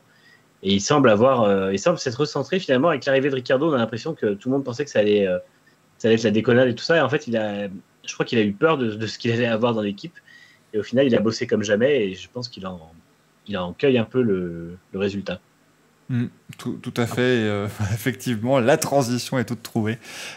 Puisqu'on va parler de George Russell, écoute, l'avantage c'est que ce week-end, il est allé se mettre en Q3, donc là on peut encore trouver des superlatifs pour saluer cette belle performance. Il n'était pas passé loin du tout de la Q3, notamment la semaine dernière. Cette fois-ci, donc il y est rentré. Il s'était lancé en 8e position, George Russell, suite à la pénalité infligée à Sébastien Vettel. Déjà, il s'est qualifié 9e et il est passé en Q3 en médium, c'est-à-dire qu'il a quand même réussi à adopter la stratégie des top teams pour aller se mettre en Q3. Donc vraiment une grande performance de George Russell, avec un écart absolument démentiel sur Nicolas Latifi, son équipier, qui lui a été éliminé en Q1, ce qui serait quasiment ce à quoi on pourrait s'attendre pour la Williams, même si loin de moi l'idée de critiquer là ici Nicolas Latifi, parce qu'il va aussi se qualifier en Q2 cette année de temps en temps, donc on sent quand même que les deux pilotes sont un peu mieux.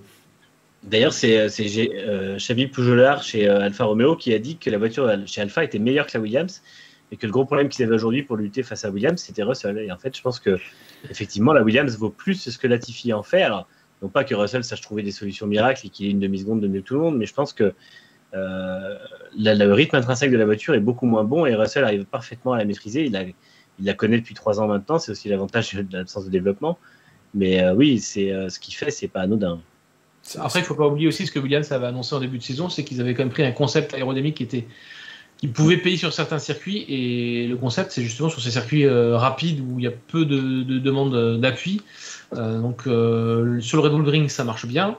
J'attends de voir, moi, par exemple, la Monza aussi. Donc effectivement, il y a le facteur Russell, il n'y a aucun souci là-dessus. Il atomise son équipier depuis tous les équipiers qu'il a eu en fait chez Williams. Il n'y a aucun débat là-dessus. Il a vraiment le talent nécessaire et tout le monde attend de voir quand est-ce que Mercedes va enfin se décider à le placer dans un de ses baquets. C'est aussi dû à un concept assez radical chez Williams.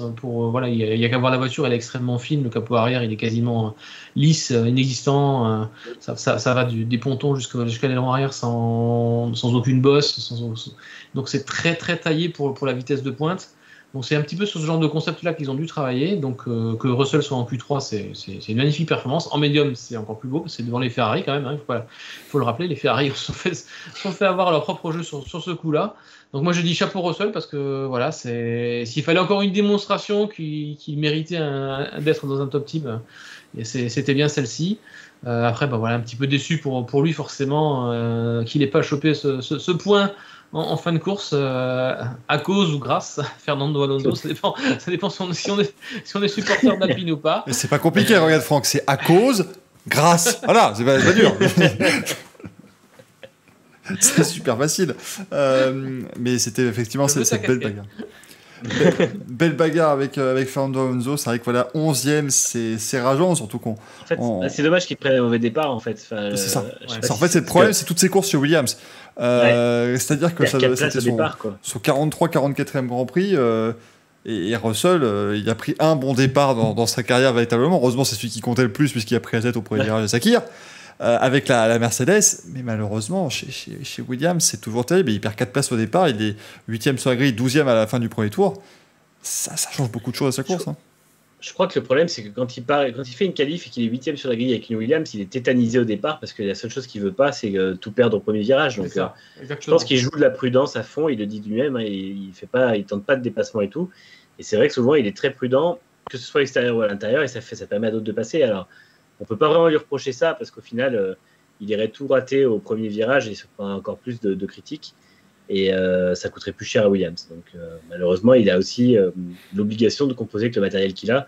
Je pense que de toute façon, avec des pneus un peu froids et en conditions de départ, je ne suis pas sûr que la Williams soit capable de résister dans le peloton. Donc après, qu'il se fasse dépasser par des Ferrari, des Alpha Tauri et Aston Martin. Enfin, Alpha Tauri était devant, mais des Aston Martin, voilà, c'est la suite logique des choses, quoi.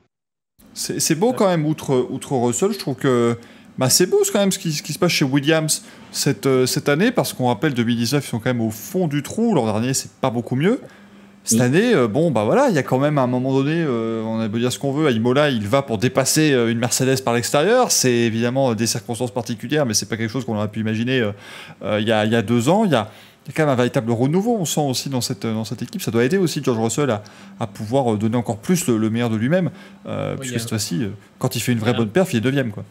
Il y a un vrai redressement, là, c'est clair, net et précis.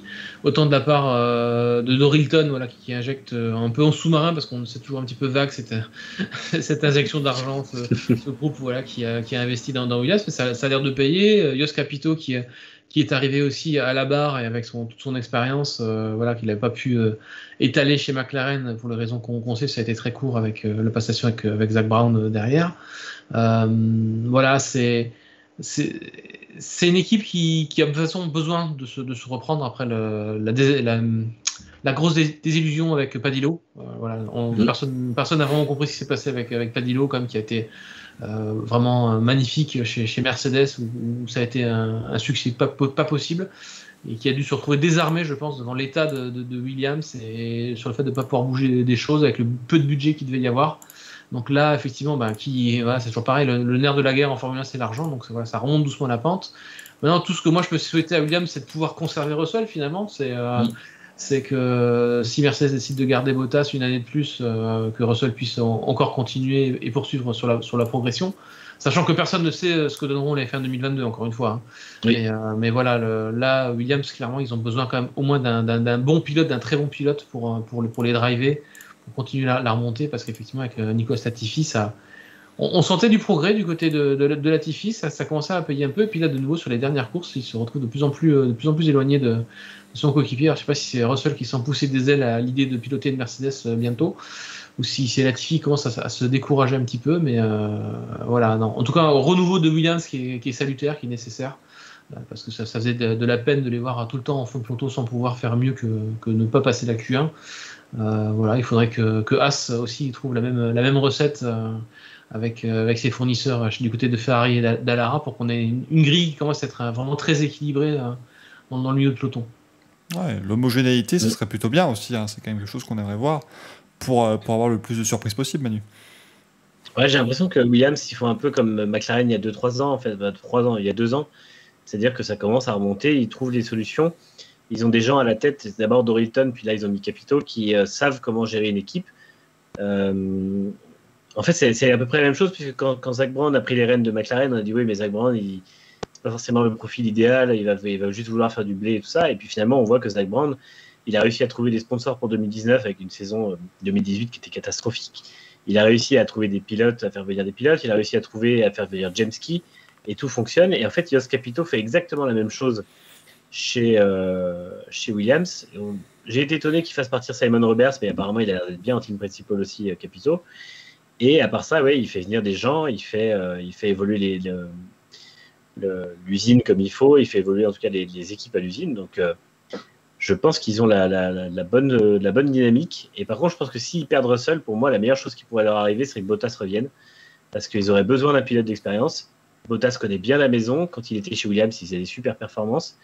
Et en fait, je pense que s'ils perdent Russell, il faut qu'ils misent tout sur le fait de récupérer Bottas, quitte à faire un deal avec Mercedes au bout d'un moment et de voir si Bottas est d'accord. Mais parce que si Williams négocie bien la transition des règlements et qu'ils sont au milieu du peloton et qu'ils ont un Bottas comme il était en 2014 à 2016, ils auront la bonne dynamique. Ce ne sera pas comme Russell le fait maintenant, parce que Russell fait des très bonnes perfs avec une voiture qui est vraiment loin. Mais par contre, ils pourront largement aller viser des top 10 et se remettre encore plus d'aplomb. Et pourquoi pas, avec les évolutions du futur règlement, arriver à jouer des top 10 réguliers et voir un peu mieux. Je te mets ma main coupée, Manu, qu'il y a déjà un accord entre Mercedes et Williams au cas où Mercedes récupère Russell. Bottas, qui veut absolument rester en Formule 1, il n'aura pas tellement le choix. Alors il y a peut-être Alfa Romeo ou Sauber, si ça redevient Sauber l'année prochaine, mais ce sera à mon avis chez Williams. Et puis Bottas, il faut quand même chaque fois... J'insiste toujours un petit peu dessus, c'est vrai que Bottas il passe toujours un peu pour l'incompris ou le mal aimé, mais il signe toujours des chronos extrêmement proches d'Hamilton en qualification. en course, il a un peu moins la niaque de Lewis, et ce qui fait qu'il parfois il se retrouve un petit peu démotivé ou parce qu'il est derrière. Voilà, on sent que ça peine un petit peu plus, mais il est là quand même, Bottas. C'est quand même un très bon pilote. Ça n'a rien à voir. C'est pas l'écart entre Verstappen et Perez ou l'écart entre Verstappen et Albon. C'est quand même beaucoup plus proche, c'est beaucoup plus serré. Donc un Bottas qui retournerait chez Williams. Certes, peut-être qu'il perdrait la dynamique Russell, mais Bottas serait tout à fait capable effectivement de relancer Williams, enfin de poursuivre la relancée de Williams sur les années à venir. Ce serait terrible pour Valtteri Bottas quand même, qui globalement sa carrière à la fin ça aurait été voilà, j'arrive chez Williams et après il n'est que le jeu de tractation entre Williams et Mercedes. Il se balade comme ça, voilà, 2017 il passe de là. Imagine avec la chance de Russell, en fait l'an prochain Williams est devant Mercedes au championnat. Ah non. Alors moi, j'ai rien contre aucune de ces personnes. Mais non, les radios, une fois, ça va aller, le tout Meet My Concern, ça va aller. Mais alors, toutes les semaines, quand il va faire des podiums, des machins, qu'il va aller lui-même arroser dans le bureau de Mercedes, il va prendre le champagne, parce qu'ils auront fini 15 et 12. Ils s'en pourront plus. Non, là, ce sera pas possible. Mon petit cœur ne pourra pas tenir. Je pense que la hiérarchie sera respectée de ce côté-là. Il y a des chances, mais effectivement, qui sait, c'est peut-être aussi la bonne opportunité. Après, on parlait de Jost Capito, on parle aussi de Zak Brown qui avait fait une très belle chose chez McLaren. Le propre des meilleurs aussi, c'est de savoir s'entourer. C'est-à-dire qu'aucune équipe n'a jamais réussi avec un seul homme ou une seule femme, et à chaque fois, là, c'est réussir à construire des équipes. Voilà, c'est un peu le patron de l'équipe de F1, c'est un peu comme c'est un peu la bonne période pour le dire, mais c'est un peu comme le sélectionneur d'une équipe en football ou l'entraîneur. C'est-à-dire que il doit réussir à mettre ensemble tout un paquet de monde pour que ça fonctionne bien et que ça puisse avoir des résultats derrière. Capito l'a déjà prouvé en rallye. Il a créé un programme littéralement de toutes pièces et ils ont remporté 4 titres consécutifs. Et là, il a repris la même recette. Ça se voit d'ailleurs, il a fait revenir le même directeur technique, ce qui paraissait un peu osé, mais je pense que François-Xavier Demaison est excellent pour ça et pour le rôle qui va lui être attribué. De toute façon, puisque, encore une fois, l'avantage, c'est que Williams repart aussi sur un programme neuf, dans le sens où tout le monde est à 0 l'an prochain. Et je pense que quitte à repartir sur un programme qui ressemble un peu à ce qu'était Volkswagen à l'époque, c'est-à-dire quelque chose à reconstruire, la recette de Jost Capito peut faire des miracles. Et effectivement, je pense qu'il n'a jamais été le problème chez McLaren. Il est juste arrivé au très mauvais moment et il a été utilisé comme un pion et la manière pour Zak Brown aussi d'asseoir sa domination. À juste titre, ça lui a donné raison, mais c'est vrai que je pense que Capito aurait pu faire quelque chose de très bien chez McLaren aussi.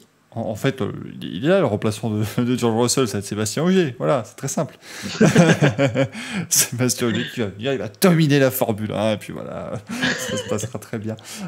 C'était comme ça, en tout cas, que ça avait fonctionné chez Volkswagen. Ici, je pense que ça va être plus compliqué, bien sûr, pour Williams. Mais ça fait plaisir, comme le disait Binette dans le chat. C'est plaisant aussi de revoir un nom qu'on connaissait, parce que c'est vrai que nous, voilà, on a un petit peu la caution un petit peu vieux de la vieille ici de la Formule 1, les amis, mais nous, on a connu Williams qui gagnait toutes les semaines, qui dominait, qui était très bien. On a connu ça. Ici, c'est un peu, c'est un peu plus dur, mais je pense à tous les jeunes, tous ceux qui débutent en Formule 1, entre guillemets, et qui, eux, n'ont pas connu justement ça, et qui se disent, Williams, de toute façon, ils sont mauvais, ils ont toujours été très bas. Donc voilà, ça fait plaisir de les voir remonter la pente. C'était l'équipe Mercedes des années 90, à peu de choses près. Ils ont ultra dominé le début des années 90, ils ont ultra dominé la moitié des années 90, et la fin des années 80 aussi, donc avant que McLaren prenne le relais, mais c'est une équipe qui a été capable longtemps de faire de très belles choses, et je pense que encore une fois, le fait que les noms McLaren et Williams reviennent, c'est très bien, parce qu'effectivement, ça rappelle que c'est deux équipes qui sont quand même parmi les 4 ou 5 qui ont juste marqué et façonné l'histoire de la F1. Oui, ça fait partie de ces équipes qui ont beaucoup gagné en Formule 1, bien sûr, donc on espère bien sûr les revoir. Johannes qui dit Ben voulez racheter Williams avant d'aller chez Sauber, c'était un peu ça, effectivement. C'est un petit peu la volonté, mais il faut dire que le mariage Williams-BMW, c'était aussi quelque chose. On peut vous en faire des émissions entières, les amis, véritablement. Ne vous inquiétez pas. On garde ça au chaud, voilà, les émissions hivernales. Vous savez, la fameuse trêve hivernale qui va avoir lieu entre le 19 décembre et le 8 janvier à peu près, mais voilà, elle sera là. On vous préparera des petites choses dans Grand Prix. Si on veut parler de tout ça, il faudra faire une émission par jour, par contre. Oui, voilà, non, ce sera notre calendrier de l'Avent. Les amis, on vous prévient tout de suite. Le calendrier de l'Avent de Grand Prix sur Next Gen, voilà, ce sera ça. Ce sera tous les jours. On vous fera un sujet incroyable de la Formule 1. On vous racontera l'histoire de Life, bien évidemment, et d'Andrea Moda, bien sûr. Le dernier sujet qu'on voulait évoquer, les amis, alors qu'on va retrouver un ami, Franck, ne vous inquiétez pas, on règle des petits soucis de caméra, mais tout va bien aller, les amis. Dernier petit, le petit sujet qu'on voulait aborder, malheureusement, c'est Esteban Ocon, qui lui doit être ravi d'avoir quitté l'Autriche, c'est un petit peu ce qu'il disait, notamment le pilote alpine, parce que ça a été très compliqué pour lui pendant ces 2 week-ends, et hier ça s'est terminé dès l'épingle du virage 3. Voilà, en fait, ce qui est triste, c'est que bon, voilà, à la rigueur, il abandonne au premier tour, ça peut arriver à tout le monde, c'est un petit peu, voilà, c'est son Grand Prix off, parce qu'il y en aura forcément pour tout le monde sur 23 courses. Mais maintenant, ça vient parachever une œuvre en qualification qui est plus très bonne depuis quelques courses. Et c'est là un petit peu que c'est un peu plus inquiétant, je pense, les amis, pour Esteban Ocon. Je ne sais pas si tu es d'accord, Franck, mais c'est que on a la sensation qu'il n'y a plus rien en fait chez Ocon en termes de performance là tout de suite. Attention, je ne dis pas il est fini, c'est terminé, tout ça, mais il est en train de ne pas vraiment retrouver toutes les pièces du puzzle actuellement. Alors, je ne sais pas ce qui lui arrive. Est-ce que c'est peut-être lié aux évolutions que Fernando Alonso a eu au Grand Prix de France, la direction assistée notamment qu'il a réussi à avoir pour mieux sentir la voiture? Est-ce que ça a pénalisé Ocon à côté? Normalement, il avait dit qu'ils n'appliqueraient pas la même chose sur les 2 voitures. Mais ça semble un petit peu lié à ce moment-là. Il n'est pas capable de l'expliquer. À chaque fois qu'on lui pose la question de savoir pourquoi il se retrouve aussi loin en qualification, il n'est pas capable de l'expliquer. Il ne sait pas. Il dit qu'il faut qu'il cherche avec l'équipe, mais ça n'a pas été mieux ce week-end comme le week-end d'avant. C'était l'élimination en Q1. C'était très frustrant pour lui. Alors je pense pas qu'il il y a forcément des explications aussi, mais il semble vraiment que cette année il y a des petits paramètres qui sont capables d'influencer les performances des pilotes de manière assez incroyable. Quand on voit ce qui arrive à Ricciardo chez McLaren, ce qui arrive maintenant à Ocon chez Alpine. Alors seule l'équipe et le pilote ont la réponse pour l'instant sur ce qui arrive. Ils ont toutes les données, ils peuvent effectivement analyser si c'est Esteban Ocon qui n'attaque pas assez ou moins, ou si les réglages sont moins bien, ou est-ce que c'est Fernando Alonso qui a trouvé quelque chose aussi, pour être plus à l'aise, outre ce problème de direction assistée, effectivement, dont Alonso se plaignait tout au début de la saison. Je pense pas quand même que ça puisse faire autant de différence que ça, parce que l'Alpine n'est pas devenue d'un coup une candidate au top 6, top 8, allez, disons, à une voiture capable de se qualifier difficilement en Q2, quoi. Maintenant, Alonso a réussi à faire le job à chaque fois. Il serait passé en Q3 sans avoir été gêné par Vettel, d'ailleurs, pour le dernier week-end. Donc c'est que la voiture fonctionne, a priori, mais je ne sais pas si les ingénieurs d'Ocon sont partis sur une mauvaise piste, peut-être, et que c'est pas le genre de réglage qui convient sur ce genre de circuit. Donc attendons de voir aussi sur un circuit plus traditionnel comme Silverstone, où on verra peut-être des choses plus normales, on va dire. Voilà. Le Red Bull Ring reste quand même encore un circuit très particulier parce que les écarts sont très faibles, et c'est un peu comme Monza en fait. À son niveau, c'est que des petites choses peuvent faire une grosse différence. Voilà. Donc moi dirais attendons au Silverstone et voir ce qui se passera là-bas. Je suis assez d'accord. Je pense que effectivement ça va un petit peu se jouer selon les Grands Prix. Après on voit quand même une tendance depuis Bakou, c'est le retour d'Alonso dans sa meilleure forme. Plus ça va, plus il est rapide. Il est de plus en plus sur... T'en es le premier avis, je sais, Michael, mais il est... Je ne suis plus étanche, comme on dit, dans Racing Café. il est de plus en plus performant en qualif, et puis en course, le Alonso qu'on voit hier en course face à Russell, avec cette volonté, cette hargne d'aller chercher le moindre point, c'est le Alonso qu'on a toujours connu, celui qui va tout faire pour aller chercher le moindre point et qui est capable de le faire, quelles que soient les conditions. Et je pense que l'Alpine ne va pas beaucoup évoluer. De toute façon, l'Alpine a dit que la voiture évoluerait pas trop non plus. Ils sont vite tournés vers 2022, sur une année sur laquelle ils misent beaucoup. Alors, ça fait 5 ans qu'ils nous disent qu'ils misent sur les années suivantes, mais je pense que, encore une fois, il y a eu beaucoup de changements au sein du groupe Renault, beaucoup de changements au sein du programme. Donc, il ne faut pas penser que Alpine ne fait pas les choses. Faut pas penser qu'Alpine fait les choses n'importe comment, surtout avec Luca De Meo à la tête du groupe. Mais par contre, je pense que Ocon a un peu plus de mal à aller chercher plus que ce qu'il a là, alors que justement, Alonso continue à se mettre en phase avec la voiture, à se mettre dans le rythme en tant que pilote, lui, avec son retour. Et j'ai un peu peur pour Ocon qui subisse ce que beaucoup de pilotes subissent à côté d'Alonso, c'est-à-dire la domination d'un pilote qui est sans arrêt au meilleur niveau possible. Pour autant, je pense qu'Ocon vaut bien mieux que ce qu'il a montré en Autriche. Encore une fois, il a battu 3 fois de suite Alonso en qualif en début de saison. Je pense qu'il est capable de le rebattre. Je pense qu'il est capable de se qualifier plus proche. Et effectivement, je pense qu'on pourrait avoir une meilleure vue d'ensemble à la Silverstone. Et puis au bout d'un moment, Alpine trouvera peut-être le moyen de bien exploiter sa voiture, puisqu'on voit que McLaren justement et Red Bull sont des équipes qui arrivent à trouver les réglages qui fonctionnent le mieux, qui a vraiment optimisé les voitures. Et j'ai l'impression que finalement, Alpine n'arrive pas à optimiser sa voiture. C'est-à-dire qu'un coup, Alonso l'optimise, un coup, Ocon l'optimise, mais jamais les deux ensemble. Et je pense que le jour où Alpine arrivera à trouver le truc pour faire que les deux pilotes soient à l'aise au volant de la voiture sur le même circuit au même moment, effectivement, on aura les voitures qui sont dans le top 10. Parce que là, Alonso, s'il n'est pas gêné par Vettel, il fait top 5 ou top 7 en qualif. Donc la voiture vaut quand même mieux que ça. Ouais. Ça aurait été encore une meilleure course, évidemment, pour Alonso. Mais c'est vrai qu'il faut trouver des solutions pour Esteban Ocon. Et encore une fois, c'est un peu ce qu'on dit souvent dans les émissions qu'on fait, c'est-à-dire que on n'est pas là non plus pour tirer sur l'ambulance quand ça ne va pas, mais c'est-à-dire qu'on ne veut pas non plus cultiver cette culture de l'instant, mais aussi, quand les choses ne vont pas, il faut au moins les signaler. Voilà, au moins dire « ça ne va pas ». Et c'est là qu'on peut trouver des axes de progression, mais rien ne dit justement que c'est une situation qui va se poursuivre. Silverstone apportera des premiers éléments de réponse, et puis voilà, on arrive à la trêve estivale, et du coup, au moins, ça va peut-être mieux repartir à partir de Spa. On rappelle aussi qu'Esteban Ocon, il a signé pour 3 ans, donc il a au moins cette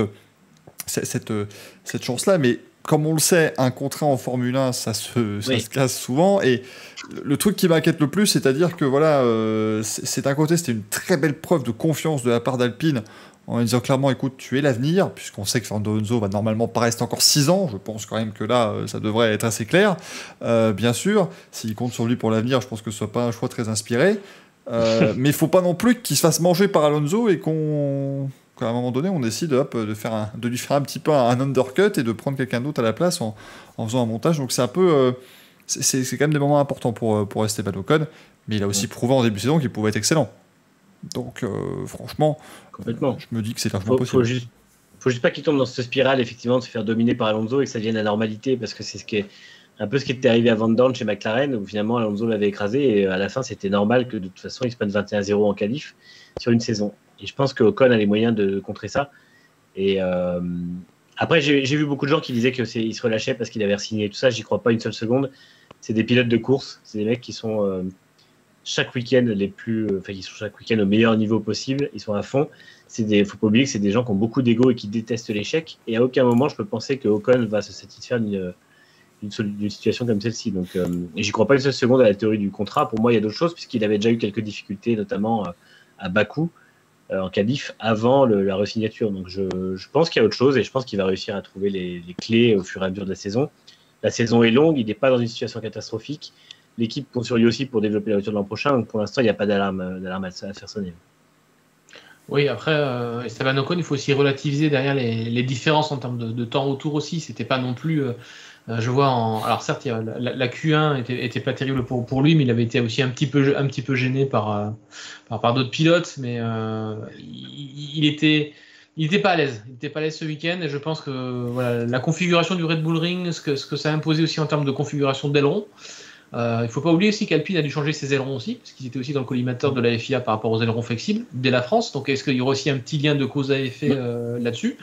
À voir si ça a pu le pénaliser plus qu'Alonso aussi, ça c'est possible. Mais Alpine a un peu reculé depuis cette nouvelle directive technique, donc c'est à surveiller aussi sur les prochains Grands Prix. C'est vrai que c'est Marcin Budkowski qui a dit ce week-end que ils avaient été les victimes collatérales de la guéguerre entre Mercedes et Red Bull, qu'eux se retrouvent à faire des développements qu'ils ne voulaient pas faire. Donc en fait, ils sont obligés de revoir certaines pièces selon certaines configurations, puisque les ailerons sont plus ou moins épais et plus ou moins braqués selon les configurations. Et pour les circuits rapides, avec peu d'appui, ils étaient obligés de revoir les pièces. Donc je pense qu'ils n'ont pas forcément le budget et pas l'envie de dépenser, donc c'est pas impossible non plus qu'ils fassent des compromis là-dessus en mettant des pièces qui étaient pas optimales, mais avec plus ou trop d'appui à l'arrière pour être sûr que l'aileron passe les nouveaux tests et ne pas avoir besoin de développer de nouvelles pièces pour conserver toujours ce focus sur 2022. Et encore une fois, si la voiture n'est pas idéale et qu'il y a des compromis qui sont faits techniquement, pour moi, c'est forcément évident que Alonso s'en sorte mieux, puisqu'Alonso a déjà prouvé ses capacités à faire le maximum avec des voitures qui n'étaient pas idéales. Puis voilà, il y a quand même une expérience, il y a quand même 2 titres de champion du monde, c'est aussi normal qu'un pilote qui est en F1 depuis 2001 a réussi à gérer les situations un peu mieux qu'un pilote qui a débuté il y a 5 ans seulement, Esteban Ocon, et puis il n'a pas eu beaucoup de saisons complètes non plus, hein. Il n'y a eu que 2017, 2018, 2020, donc voilà, hein, c'est sa 4e saison complète, il faut qu'il continue évidemment cette belle courbe d'apprentissage. Au niveau français aussi, on peut aussi saluer bien sûr les 2 points obtenus par Pierre Gasly. Il continue de façon de porter AlphaTauri sur ses épaules, et ça, il n'y a vraiment pas de souci là-dessus. Voilà les amis, un petit peu ce qu'on pouvait dire pour cette première de Grand Prix sur le Grand Prix d'Autriche de Formule 1. Écoutez, je regarde l'ami Franck, je pense qu'on revient la semaine prochaine du coup. Ah oui, on remet ça alors l'année prochaine. Donc, je dis la semaine prochaine.